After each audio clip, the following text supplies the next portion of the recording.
You're planning for 10% returns on your retirement portfolio. Here's the number to use instead. The single number most likely to break your retirement plan isn't how much you spend. It isn't when you claim Social Security. It's the return you typed into your planning projections, the growth rate you're assuming on your investments going forward.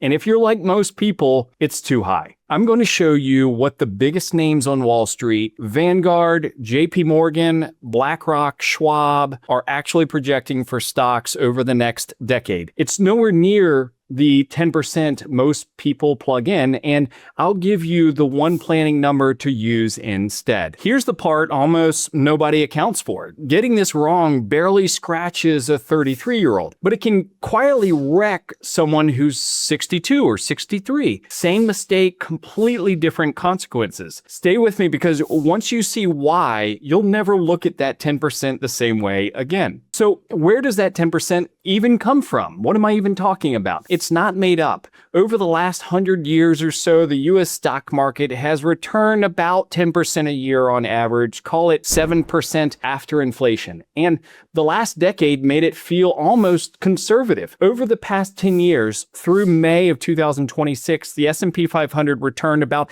15.5% a year with dividends. So people do the natural thing. They look in the rearview mirror, see a big number, and plug it into their plan. But here's the problem with the rearview mirror. It tells you where you've been. It says nothing about the road ahead. I'm Mark Fonville. I'm a certified financial planner and CEO of Covenant Wealth Advisors. We manage nearly $1 billion for retirees in exactly this situation. Folks in their 50s and 60s and 70s who saved well and now need all the pieces to work as one plan. Retirement income, taxes, investments.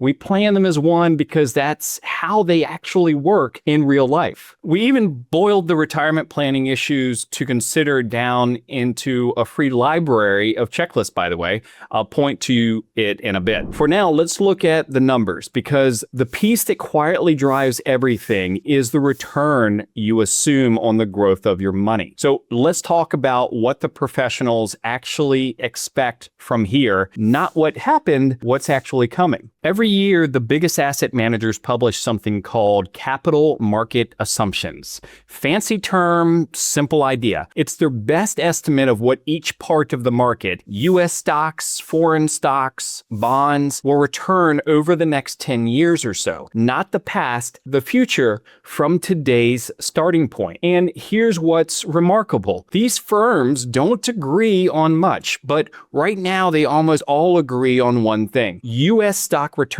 over the next decade are projected to be a lot lower than 10%. Look at the actual numbers. According to Morningstar, as of January 12th of 2026, JP Morgan, the most optimistic of the bunch, projects about 6.7% a year for U.S. large stocks. Schwab about 5.9%, BlackRock around 5.2%, Morningstar 5.3%, and Vanguard's range is 3.5 to 5.5%. And research affiliates is the gloomy one at about 3% per year. Put them side by side and the cluster lands somewhere around 3 to 7%. Call it 5 to 6% in the middle, roughly half the number most people assume. In case you were wondering, bond returns are expected to be somewhere between 3.8 to 4.8% over the next 10 years based on the same sources. And to be clear, these are their projections, not mine. Third-party estimates. Everyone comes with the same fine print. They're projections and not guarantees. So why so low? One word is valuations. Stocks today are expensive. There's a measure called the CAPE ratio. Basically, how much you're paying for each dollar of company earnings smoothed over 10 years. Right now, it's sitting around 41. The long run normal is about 16. The only time it was ever higher was the dot-com bubble in 1999. So here's why that matters. When you pay a high price for earnings, your future return is lower. You're paying paying more today for the same slice of future profits. Same logic as a rental property. Overpay for the building and your rent yield drops. Nothing wrong with the building, you just overpaid going in. Now, a quick caveat, because I believe in playing fair, this CAPE measure is a lousy indicator for timing. It's been high for years while the market kept right on climbing. So don't hear the crash is coming. That's not the claim here. It's not what I'm saying. The claim is much narrower and more useful. When you start from expensive, the next decade tends to be more muted. If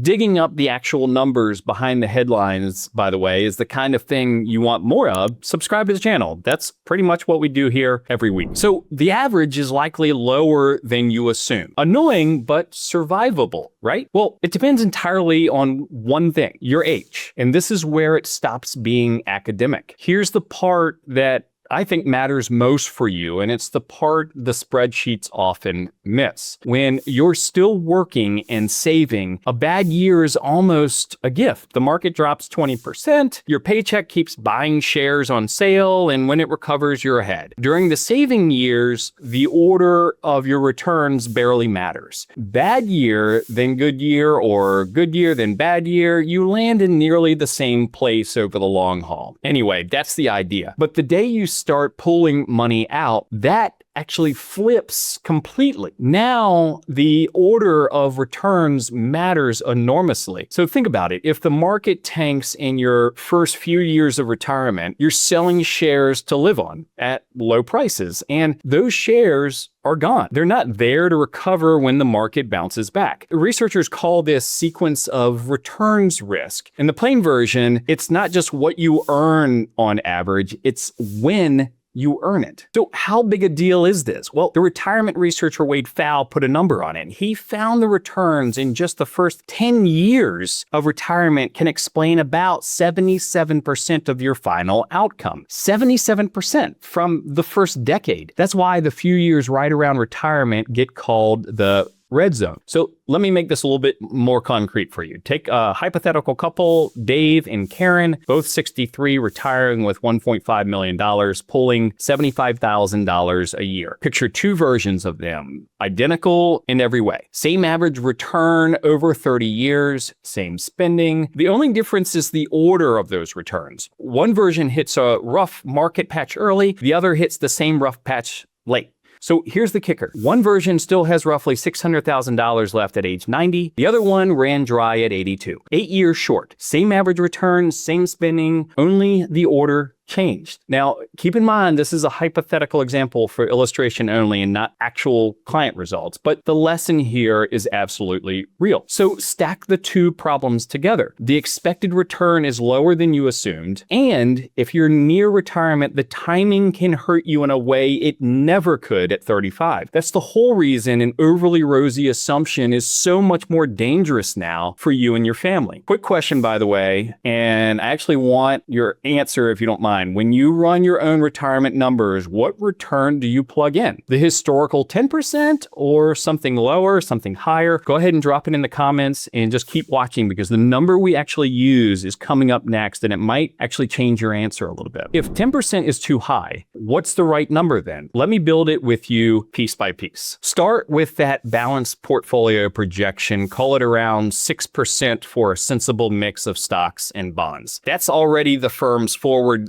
number, not the old 10%. But even 6% is before three things quietly take a bite. Most people never subtract them. You absolutely should. First, behavior. There's a well-documented gap between what investments earn and what investors actually earn, because we're human, right? We get nervous and sell low. We get excited and buy high. Morningstar measures this every year. The gap runs about 1 to 1.5% a year, so knock off about a point from that top line return. The second is taxes, and this one only applies in your taxable brokerage account, not your IRA or your Roth. Inside those, this drag is zero, but in a taxable account, the taxes on dividends and fund payouts can quietly cost around 1% a year, depending on what you own and your bracket. So for the taxable slice, take off roughly another point. Third is expenses and fees. If you're in low-cost index funds, this barely barely registers a few hundredths of a percent maybe. But if you're sitting in older, actively managed mutual funds, you could be paying 0.5% to a full percent more than you need to, often without realizing it. Call it another 0.5% or so. So add it all up. You start near 6%, you subtract a point or two for behavior, taxes, and costs, and you land somewhere around 4 to 6%. Let's call it 5% to just err on the side of being conservative and your own confidence level with the markets. So after inflation, that's closer to 2 to 4% in real terms, that is returns above inflation. Now, and this is important, that stack of subtractions is just illustrative. It's not a guarantee, and your real numbers totally depend on your accounts and your situation. But the headline holds up, and here it is.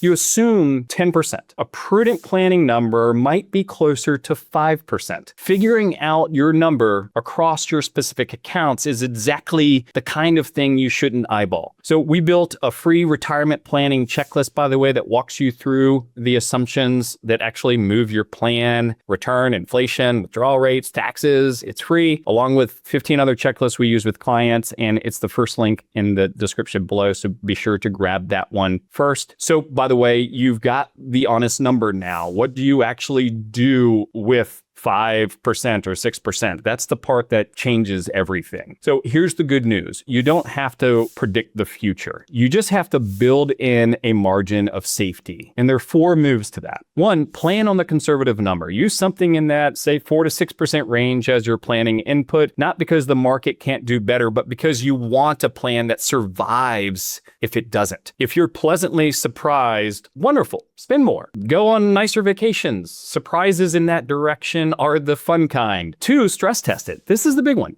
Take your plan and run it at a lower return, 4%, even 0% after inflation. If your plan still holds up when the market disappoints, you can sleep at night. If it falls apart the moment returns dip, far better to find that out now on a spreadsheet than at age 75. And 3, stay flexible with withdrawals. The retirees who do best don't lock in one rigid number and pray. They trim a little in the bad years and spend more in the good ones. Guardrails, not a tightrope. That flexibility is worth more than any forecast. And 4, control what you can control. You can't control the market's return, but you can control your costs, your taxes, and your own behavior. And we just saw those are worth a couple percent a year. Low-cost funds, smart account placement, a steady hand when the headlines get loud, and even a solid plan to guide you. That's the whole game. Not predicting, but preparing. So let's go ahead and bring it home. There are 3 things to remember. 1, the pros are projecting something